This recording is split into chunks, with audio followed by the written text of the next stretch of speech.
Hello everyone! Alexman here, and welcome to Hyrule Warriors Definitive Edition. This is the full experience from the Wii U and the 3DS version of the game.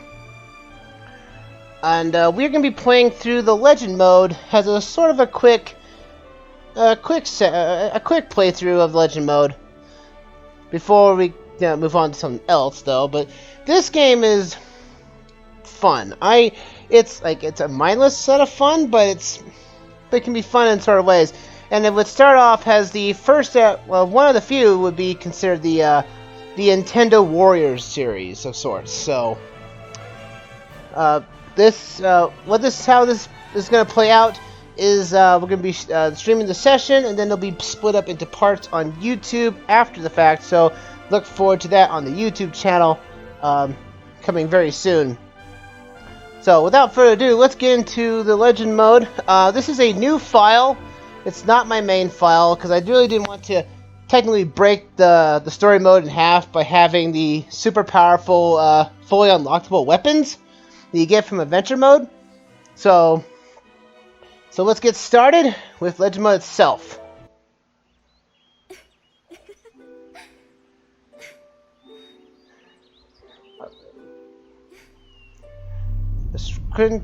Sequential types of peace. Darkness flows around and just corrupts everything. Look, it's a calamity before Breath of the Wild.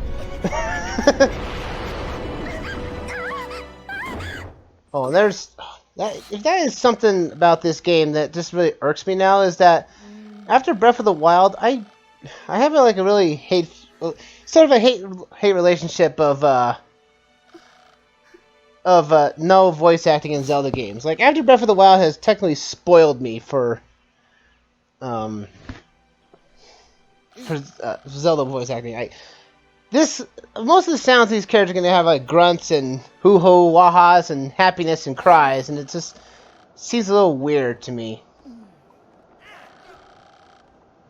And so we're going to look for Zelda's trying to look for the hero, and this is probably the fastest way to find Link, apparently. Oh man, Link knows how to jump! Too bad we can't do that in the game.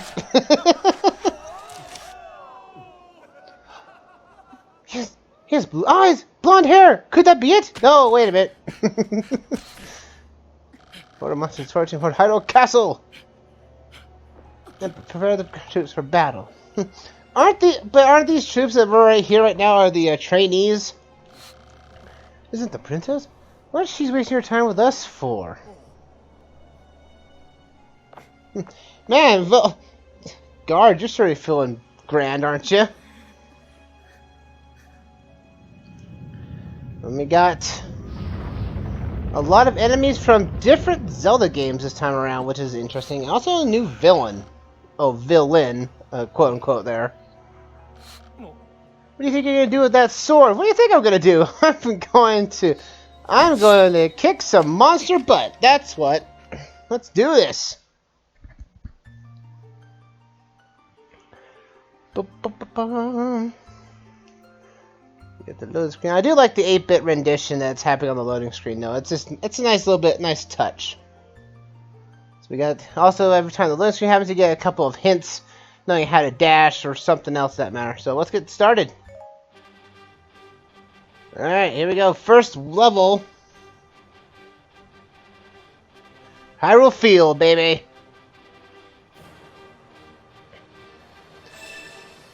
Alright. We have, you can play, there's a couple different types of control styles you can play with in this game. You can play with the Warrior style or the Zelda style. I find the Warrior style to be more comfortable, as originally that's how it was designed for. But if you want to play with the Zelda style, which switches up the buttons a little bit, but I find the Warrior style much easier to control. And I feel so underpowered that, because I have, like, my Link on my main file is already at max level, while everybody else is still barely getting over 100. So we got dealing with enemies, fills your special gauge. Press A to use your special attack gauge to form a special attack. I would if, yeah, see, I still feel weak because I usually have like 3 coming at this. Ah, come on, you creatures.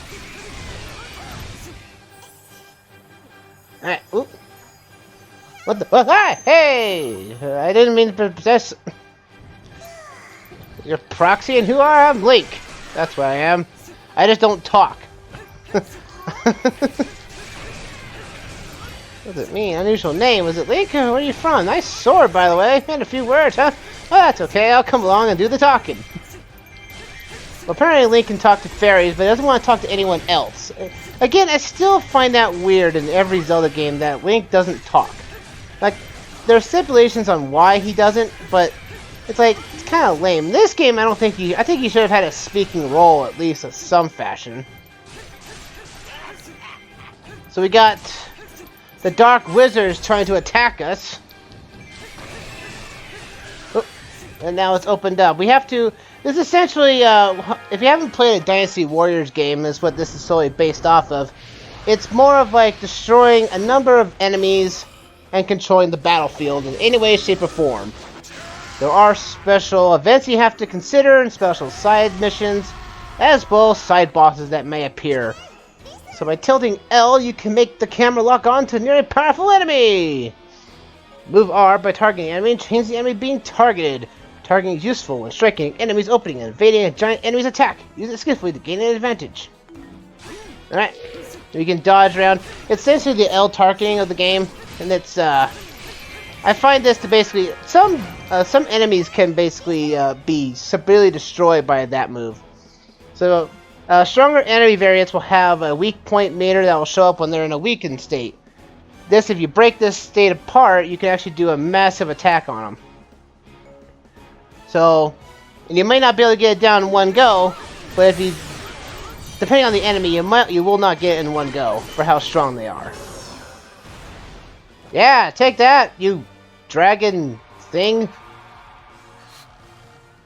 Get out of my way, boy. Oh man, I should have done more damage than that, though. Personally, how big that was. How noble. Enjoy your shared grave. Oh boy. Oh, here it goes. Oh, game over. Well, that was quick. That was quick. He smirks like that, and this is kind of like a what? He's a chosen hero. Could it you be? Well, I am showing the Triforce of Courage. Yeah, get out of here, Volga. Don't need you here. Come on now. Now, the Definitive Edition essentially is the best version of the game because of a new mechanic they added into it, which was in the Legends mode, or the Hyrule Warriors Legends on 3DS, where that you could switch between different people on your party member. It makes the game much easier to manage.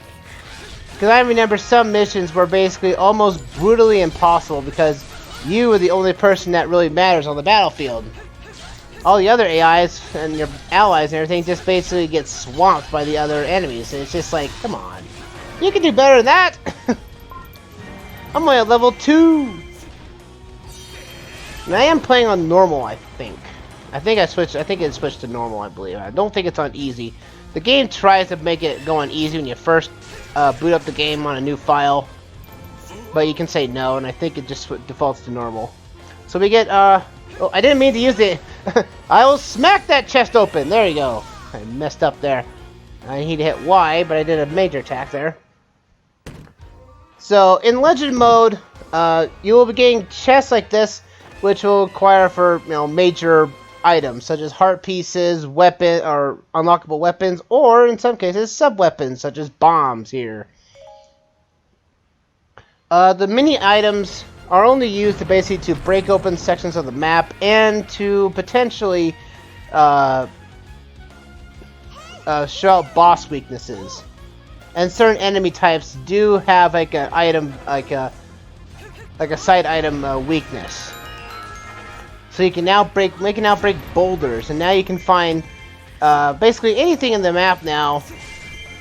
And so now we got this mechanic. You can changing warriors. You can change the warrior when you're directly controlling with up and down, or the D-pad in this case. There may be times where the number of warriors you can control increases as the scenarios progress. So now we can do this. We can now hit up here, and now we can switch to Zelda, which I think she has a unique playstyle, and I do of any Zelda character design. I think her style, at least how she's designed, effectively does make it look like, you know, that her dress is, her wardrobe and such is meant for fighting a battle. Because you can get different skins for Zelda that reflect different time periods. And I'll tell you what though, her other skin that she gets, some of them really do not work well. They obviously clip too badly, and they just don't look like they'd be worthy for fighting. So we gotta capture this, you have to capture this keep in order to progress with the story here, so let's just keep doing that. Like this, come on now. Zelda's, depending on every warrior has a unique weapon they use. I think Link gets the most variety of weapons to use in all the modes. I think Zelda gets a max of 3, and her first one here, the rapier, it only her ability is that she can charge up 3 energies of light, and then after using a strong attack in mid of her combos, she can use up a lot more. A lot of that energy you have to use a very big, powerful attack. So then we can switch back to Link here. I personally like playing as Link, mostly because how quickly he can basically clear the enemies out, and has a wide range of attacks, especially with his sword. Now we can pause the game here real quick. We can see the battlefield info, and you can see, you know, where enemies are, what keeps are kept under which enemy, and whatever they actually hold treasures or not. So we can go to the West Rockface Keep, which is playing right there. We'll have to make a huge loop around to get to it, but we can actually get a reward for it. Destroy, massacre, kill the royal whelp before I go impatient. Ooh, that dark wizard is something fierce. He's angry. Don't matter. Well, don't worry about him. If you complete the story objective, which is completing those 2 keeps right there, you miss out on the reward here for this keep. It's going to be permanently locked out. So go after this first if you so choose, but you get the chest here. Throughout Legend Mode, you'll encounter basically the thing called Skulltulas.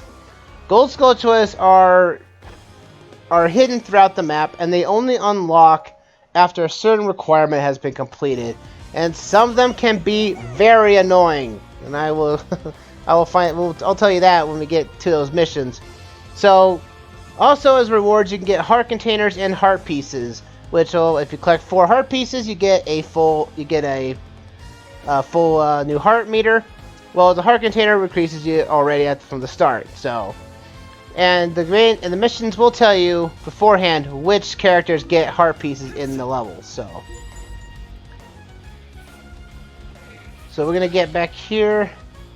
Zelda, I need you to go this way, please. Thank you. See, in the 3DS version, you could do this, where you could you can basically any playable character you couldn't use or wasn't controlling at the time, you could move to a certain location. And this is where the gold Skulltula appears. The normal Skulltulas appear when you get 1,000 KOs on any map. The hard Skulltulas only appear after Legend Mode is beaten, I think. I may be wrong on that.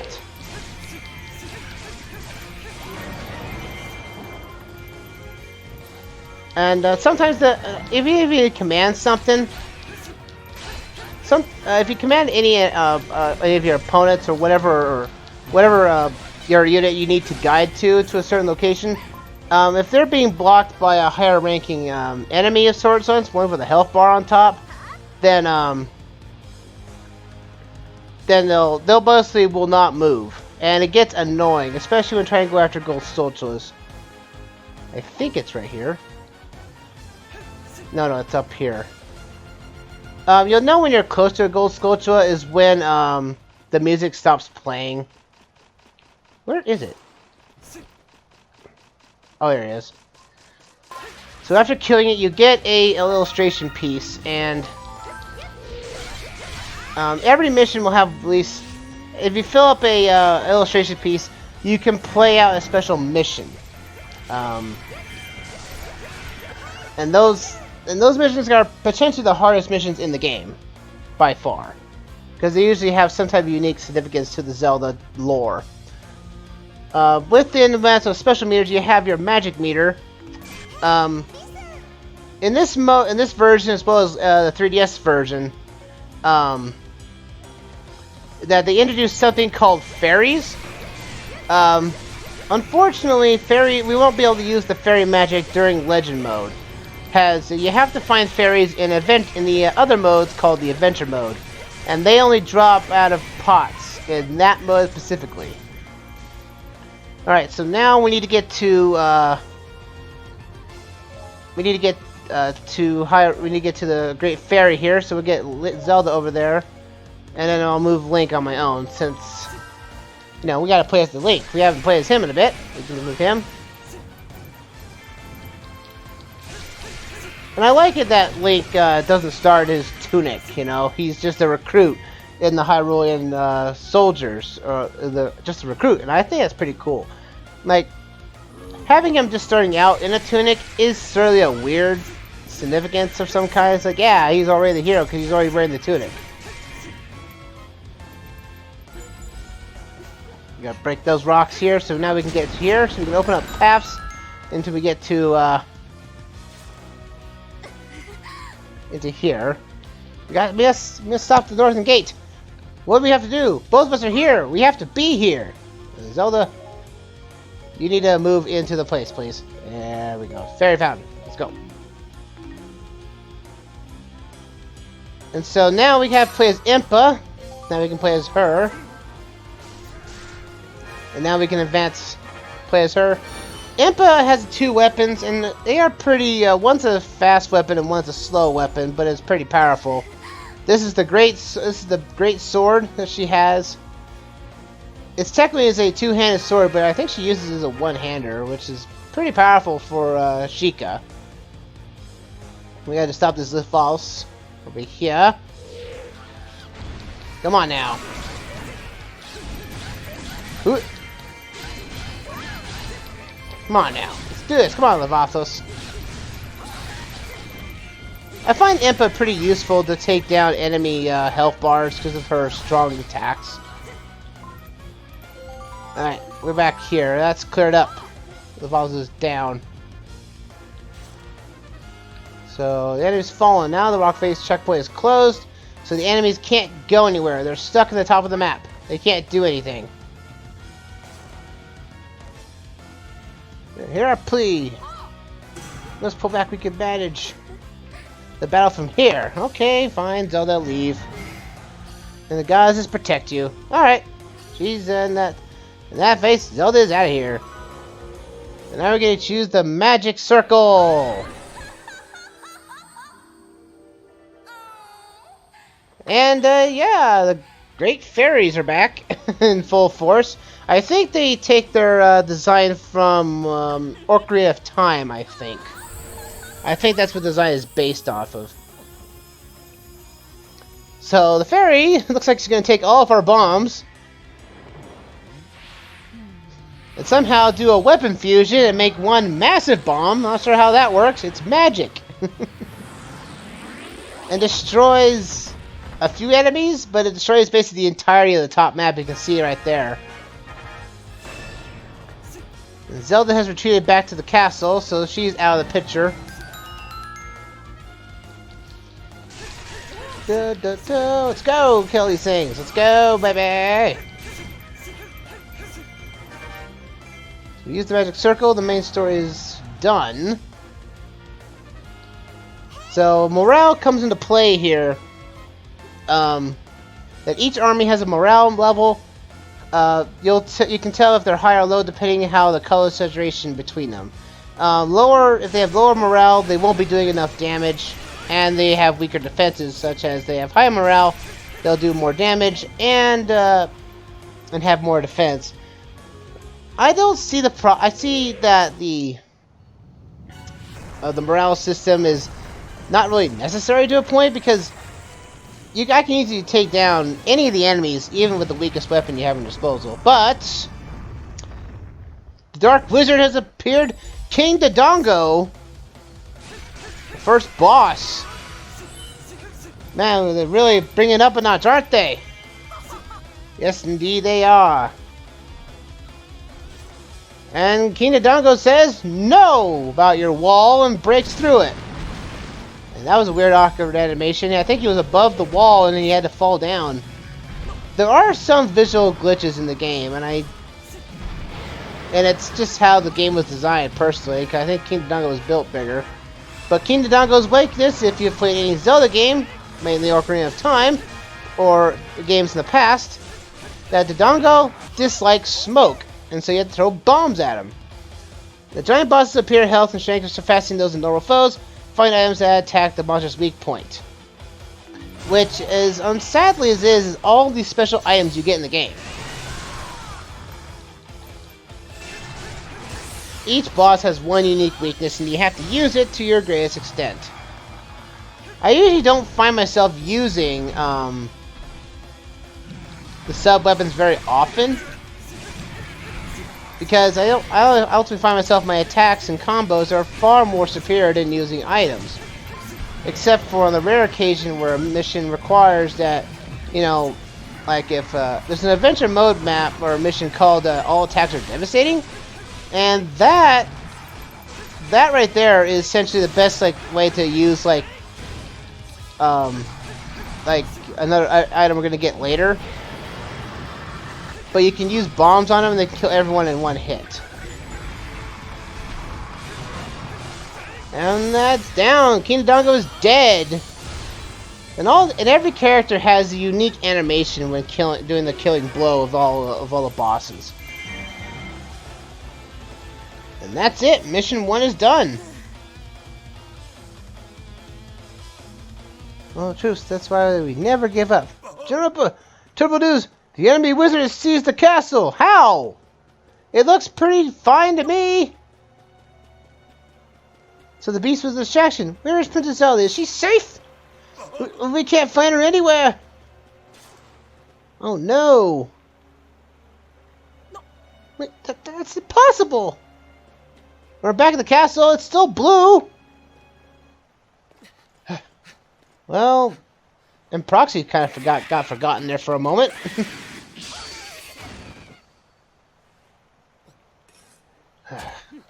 We can't locate Princess Zelda. I pray she's safe. I must ask if you're help in finding her. I trust you are willing.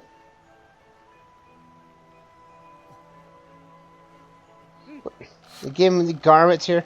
Link, be a hero worthy of wearing this tunic. Okay, well, we get our traditional green tunic. The Triforce is the harmonious union of power, wisdom, and courage. And this is a little bit unsettling, that there isn't voice acting for the characters, but there's voice acting for the in-between fluff between missions. Each time the Triforce fell into the clutches of evil, Hyrule was plunged. And I think this is actually this is probably like one of the most interesting way of actually defeating the great evil, as it were. Where this particular hero split the evil into 4 fragments. Like he split up the great evil and sealing them away in different timelines to break the cycle. It's like, dude, like these guys weren't messing around. Fragments were scattered across time and space. The final fragment was sealed in a sacred temple built upon holy ground. Imprisoned by the blade of evil's bane. Evil's bane. There it is, the Master Sword itself.